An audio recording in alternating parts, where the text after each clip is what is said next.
बड़ा ही खूबसूरत सा क्वेश्चन है। इस क्वेश्चन को मैं आपको दो तरीके से बताऊंगा, धैर्य से समझना मेरी बात को। एक तरीका जो नॉर्मल हम यूज करते हैं, एक तरीका वो जो हमारा टाइम बचाएगा। पहले मैं आपको बताता हूँ टाइम बचाने वाला, समझना मेरी बात को ध्यान से। जब हम औसत निकालते हैं तो हमें पता है कि पहले इन सब नंबर को ऐड करना होगा, है ना। ध्यान से समझना, पहले मुझे 86 को, 88 को और 90 और भाई साहब 72 और उसके बाद 76 और उसके बाद 74, इन सबको मुझे जोड़ना होगा। और जोड़ के फिर मुझे जितनी ये संख्याएं हैं, यानी 1 2 3 4 5 6 6 संख्याएं हैं,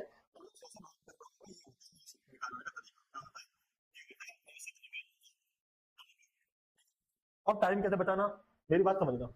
जब मैं इन्हें जोड़ूंगा जब मैं इन्हें जोड़ूंगा तो मैं पहले देखता हूँ इकाई का अंक क्या आएगा जोड़ने पर। क्यों? क्योंकि यहाँ सभी ऑप्शन में जो इकाई के अंक है वो अलग अलग है। कैसे कहना चाह रहा हूँ समझना। देखो 6 और 8 को मैं जोड़ूंगा तो 8 से 14 हो जाएगा। 14 में 0 जोड़ेंगे तो फिर 14 ही रहेगा। 14 में 2 और जोड़ा कितना होगा? 16। 16 इकाई का अंक ले रहा हूँ, 16। 16 का ले लिया मैं 6। 6 और 6 जोड़ूंगा फिर हो जाएगा 12।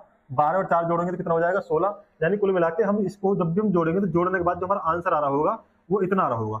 इन सबको जोड़ने के बाद जो भी आ रहा होगा उसका इकाई का अंक 6 आ रहा होगा। ये बात क्लियर है? आप कहोगे जी बिल्कुल क्लियर है।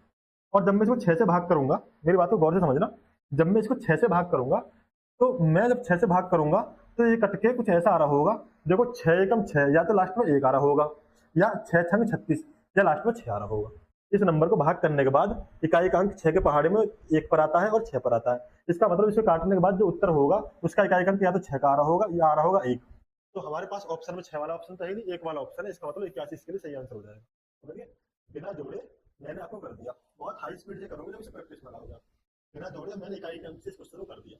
ठीक है, अब दूसरा तरीका ये है कि मैं इन्हें जोड़ लूं। अगर मैं इन्हें जोड़ूं, मैं पहले से रफ कर देता हूँ। ठीक है, अब इसे जोड़ लेते हैं। जोड़ लो, ऐसे जोड़ लो। ये 86 है, ये 88 है, ये 90, ये 72, ये 76 और भाई 74।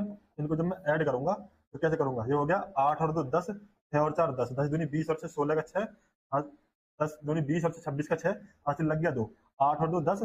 ठीक है, 8 और 2 10, 10 हो गया, और 7 या 21 ही हो गया। 21 और 10 31, 31 और 8 हो गया भाई 39, 39 और 9 हम जोड़ेंगे तो कितना हो जाएगा? 48 हो जाएगा। ठीक है, यानी ये जोड़ के 488 आ गया। भाग करना मुझे 6 से।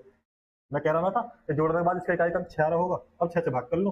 तभी आपने कहा कि जी 6 से भाग करने पे तो 6 एकम 6, 6 और 48, है ना, और 6 एकम 6 81 बार जाएगा। इसका मतलब ऑप्शन ए 81 इसके लिए सही आंसर हो जाएगा। बात समझ में आ गई? समझ में आ गई ना? तो मैं आपको क्या सिखाना चाह रहा था? मैं आपको नई चीज सिखाना चाह रहा था। मैं सिखाना चाह रहा था आपको सोचने का एक नया तरीका।